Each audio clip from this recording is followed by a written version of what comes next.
ఇద్దరు జడ్జీల మీద గత ప్రభుత్వం నిఘా పెట్టిందని చెప్పి దానికి సంబంధించిన వార్త. 18 మంది హైకోర్టు జడ్జిల మీద నిఘా పెట్టినారని చెప్పి ఎఫ్ఎస్ఎల్ నివేదిక ఇచ్చినట్టు ఈనాడు దినపత్రిక ప్రధాన వార్తను ప్రచురించింది. ఏసీబీ కోర్టు న్యాయమూర్తిపై కూడా, ఏసీబీ కోర్టు న్యాయమూర్తి మీద కూడా నిఘా పెట్టినారట.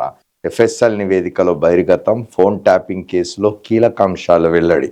ఫోన్ ట్యాపింగ్ సంబంధించి మనం చూసినాం. ఇవాళ ఫోన్ ట్యాపింగ్ కేసులో నిందితులుగా ఉన్న ముగ్గురికి బెయిల్ వచ్చింది. తిరుపతి అన్న అనే ఆయనకు ఢిల్లీలో సుప్రీంకోర్టు బెయిల్ ఇస్తే, నిన్న ఇక్కడ రాధాకిషన్, భుజంగరావు అనే ఇద్దరు పోలీస్ అధికారులకు తెలంగాణ హైకోర్టు బెయిల్ ఇచ్చింది. వాళ్ళు బెయిల్ తీసుకొని బయటకు వస్తున్న క్రమంలో మరిన్ని నిర్ఘాంతపోయే విషయాలు, ఆశ్చర్యం కలిగించే విషయాలు, ఆందోళన కలిగించే విషయాలు కూడా. న్యాయమూర్తులకే దిక్కు లేకపోతే, న్యాయమూర్తులకి రక్షణ లేకపోతే ఇంకెవరికి రక్షణ ఉంటుంది? పౌరుల పరిస్థితి ఏమిటి?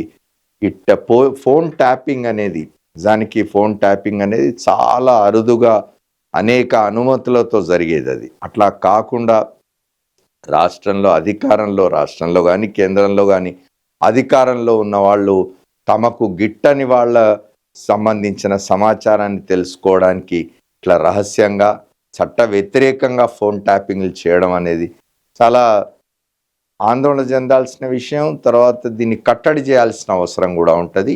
ఇదే కేసుకు సంబంధించి ఉన్నతాధికారి ప్రభాకర్ రావు, ఆయన అప్పుడు తెలంగాణ ప్రభుత్వంలో, అప్పటి ప్రభుత్వంలో ఉన్నతాధికారిగా ఉన్నారు.